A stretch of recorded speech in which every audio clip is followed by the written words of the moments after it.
There's a town on Canada's northern shore with a very unique set of problems.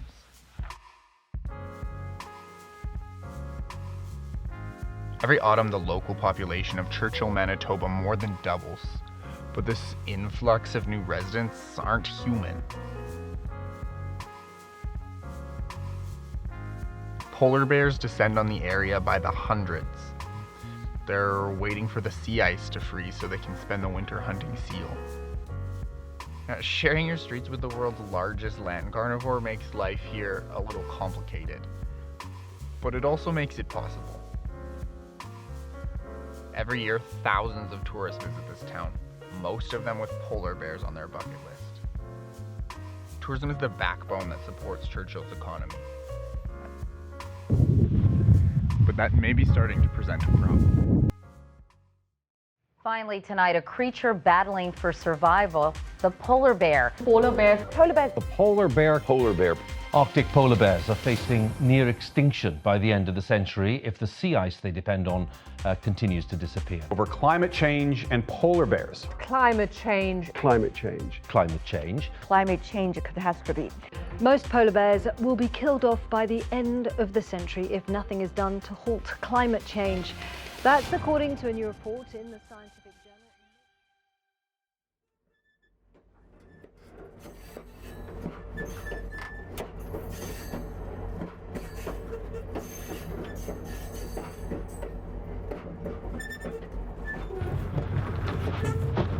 So we're on the train to Churchill right now. It's a 16-hour ride, but if you want to go, you don't have a ton of options. There's no road. Churchill's defiant remoteness is weird enough, but what's even weirder is this train. And by that, I mean the existence of this train. This 400 kilometers of track was extremely difficult to build. It crosses tangles of boreal forest, soggy muskeg, and frost-heaving tundra, costing over $650 million to construct. The rough environment means very high maintenance costs, and the federal government has to provide shipping subsidies just to keep this line competitive. Altogether, well over $1 billion has been spent on this line. All to service a town of 900. The original reason was, of course, an overly optimistic business plan. The mouth of the Churchill River forms a natural harbor, and Canada's only Arctic deepwater port was constructed there. By 1931, the port and rail line were both completed, with the intent of shipping wheat out from the prairies. People were hopeful, but this is still the Canadian Arctic. The port is ice-free for only 3 or 4 months of the year, and has rarely turned a profit over its history, relying largely on government support just to stay functional. The line still services the occasional summer cargo ship, but largely it's just tourists. Only 15 more hours.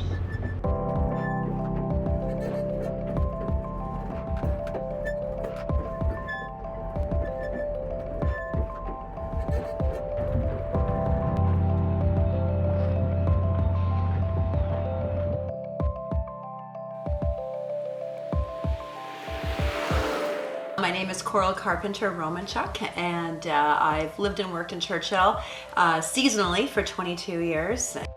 I'm a tour guide. I do bear guiding, I do general sightseeing tours, sometimes driving bus, and sometimes I'm working with the polar bears out in the wildlife management area. Churchill's a very special place. It has a way of captivating a lot of people. The closeness to nature. There's something a little bit primal about Churchill, and a lot of people are really attracted to that, myself included. We always have to be conscious of where the bears are. We are literally in their habitat. Every fall, we are literally in their migration routes. So yeah, it's pretty spectacular, but there's always an element of danger here as well, most definitely.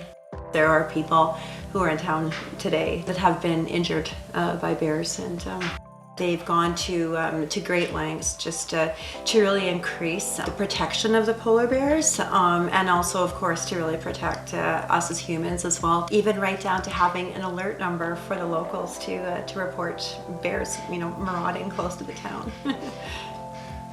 And for the most part, we seem to have a fairly good symbiotic relationship as humans and polar bears.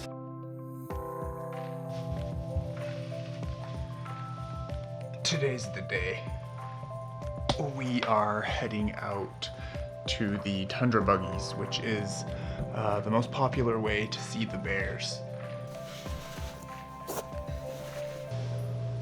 The buggies have access to a wildlife management area that other vehicles can't get to, so they're your best shot at having a sighting. It's also very expensive.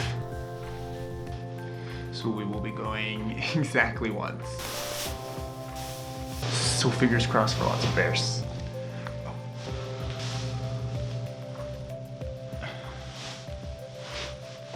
Let's go.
So obviously that was one of the coolest days of my life.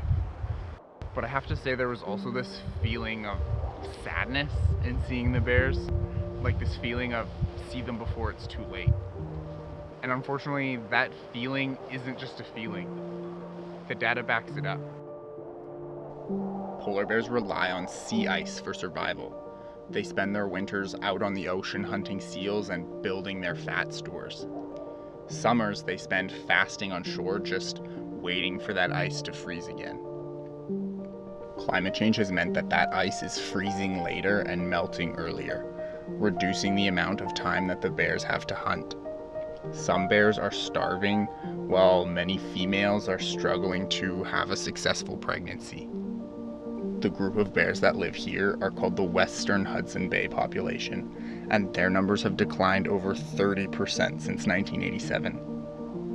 Tourism is such a huge basis of the economy that the large reason why why Churchill exists in the capacity it does today is because of tourism, and obviously the focal point of that are the polar bears. Strictly economically speaking, there is a silver lining for Churchill, and it also has everything to do with climate change. Since the age of exploration, people have been searching for the Northwest Passage, a shipping route through the Canadian archipelago that would shed 7,000 kilometers off the trip from Europe to Asia. Any company that could make this a viable route stands to add millions to their bottom line. And for the first time, it's becoming viable. The chief problem, aside from all the ice, is the lack of infrastructure. The Canadian Arctic is a barren and barely inhabited place. I'm sure you can see where this is going. With its ready-to-go deepwater port and rail connection, Churchill represents a huge amount of opportunity if the Northwest Passage becomes feasible. This sleepy polar bear hamlet could become the booming shipping hub of the North. As climate change continues to shape the North, Churchill stands to have a lot to gain, but also a lot to lose. They've carved out a unique livelihood adapting to life alongside polar bears. The real challenge, though, might be adapting to life without them.